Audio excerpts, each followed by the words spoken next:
اعوذ باللہ من الشیطان الرجیم بسم اللہ الرحمن الرحیم الحمد للہ رب العالمین الصلاۃ والسلام علی سیدنا و مولانا ابی القاسم محمد۔ رسول نے فرمایا فاطمہ تو بضعۃ منی، فاطمہ میرے جگر کا ٹکڑا ہے۔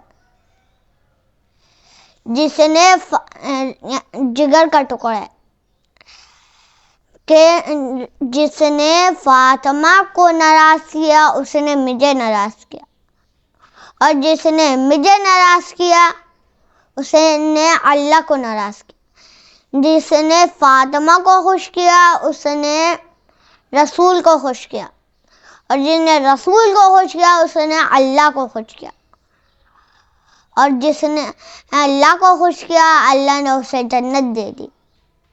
اور یہ وہی فاطمہ ہے جو علی کی زوجہ ہے، نبی کی بیٹی ہے اور امامت کی دادی ہے، امامت کی ماں ہے کہ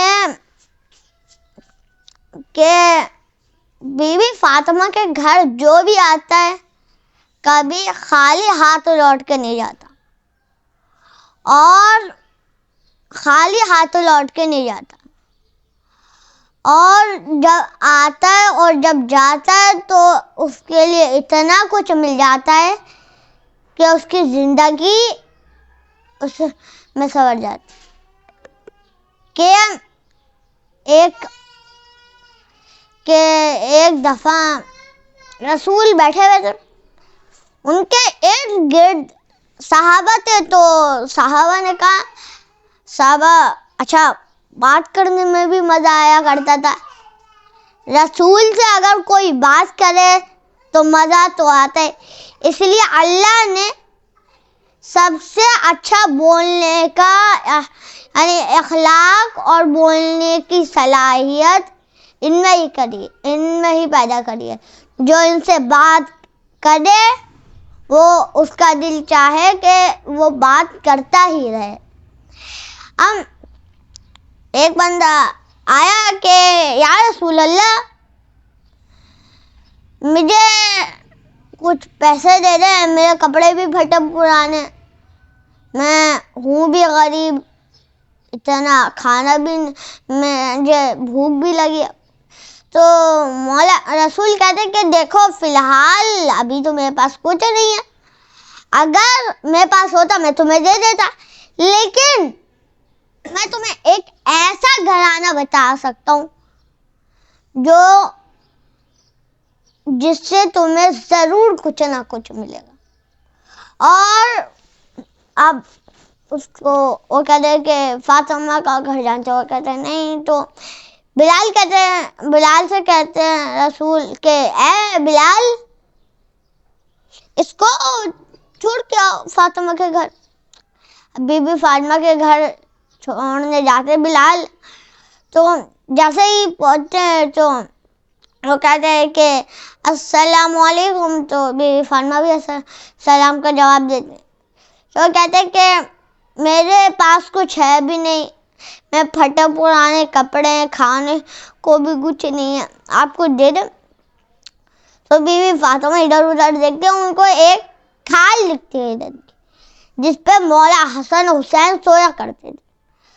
تو اب وہ اس کو دے دیتی ہیں، جیسے ہی دیتی ہیں تو کہتی ہیں کہ یہ لو، تو جیسے ہی کہتی ہیں یہ لو تو کہتا ہے کہ بیوی میرے کھانے کو مانگا تھا، آپ نے مجھے ایک کھال دے دی ہرن کی جس پہ سویا جاتا ہے، یہ تو میں کسی کام کی نہیں ہے۔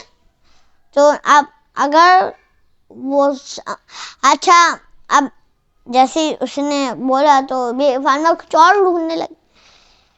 بی فاطمہ کے پاس ایک ہار تھا، صرف ایک ہار، کہ جو جناب حمزہ کی بیٹی جناب فاطمہ، ان کا نام بھی فاطمہ تھا، انہوں نے بی بی فاطمہ کو دیا تھا.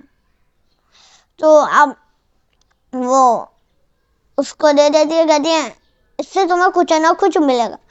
تو کہتے کہ یا رسول اللہ، فاطمہ نے مجھے یہ دیے، اب آپ بتائیں میں اس کا کروں کیا؟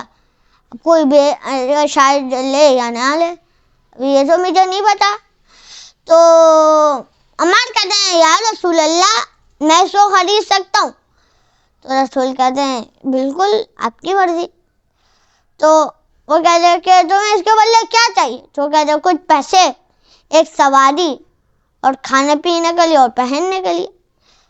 تو اب وہ کہتے ہیں میں تمہیں 20 سونے کے سکے دوں گا. اچھا اب تو سونے کی بھی ریٹ بہت زیادہ ہو گئی ہے، 1 لاکھ. تو فی الحال ابھی چھوڑتے ہیں. تو وہ کہتے ہیں کہ 20 سونے کے سکے، 200 سکے، اور 200 سکے دوں گا، اور ایک سواری، اور کھانا بھی دوں گا اور پہننے کے لیے بھی دوں گا. تو وہ دیتے ہیں، تو وہ ساری چیزیں دیتے ہیں جو ان کو خیبر سے ملی تھی. تو ان کے پاس کیا بچتا ہے؟ ایک غلام. تو وہ کہتے ہیں کہ یہ جو ایک غلام، ایک ہار، وہ کہتے ہیں یہ ہار لو، اور رسول سے کہو کہ یہ ہار رسول کی ملکیت ہے اور تم بھی رسول کی ملکیت. تو وہ کہتے ہیں کہ یا رسول اللہ یہ ہار بھی آپ کی ملکیت ہے، میں بھی آپ کی ملکیت ہوں. پھر رسول کہتے ہیں دیکھو تم میری ملکیت ہو نا، تو اب سے تم فاطمہ کی ملکیت ہو، اور یہ ہار بھی فاطمہ کی ملکیت ہے. تو اچھا اب وہ جاتے کہتے ہیں بیوی، رسول نے کہا ہے کہ میں بھی آپ کی ملکیت ہوں اور یہ ہار بھی آپ کی ملکیت ہے. تو بی بی فاطمہ کہتی ہے میں یہ ہار تو لے لیتی ہوں لیکن میں تمہیں آزاد کر دیا. تو مسکرانے لگ جاتے ہیں. تو بی بی فاطمہ کہتی ہے کہ مسکراتے کیوں؟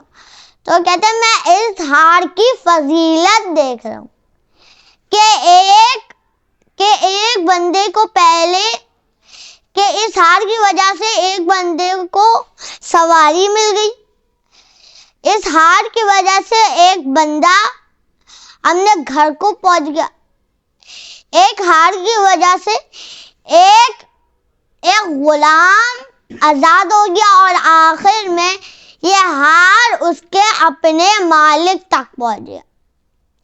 میں آخر میں یہی کہوں گا کہ یا اللہ ہمیں رسول جو کہتے ہیں ہمیں اس پہ چلنے کی توفیق عطا فرما.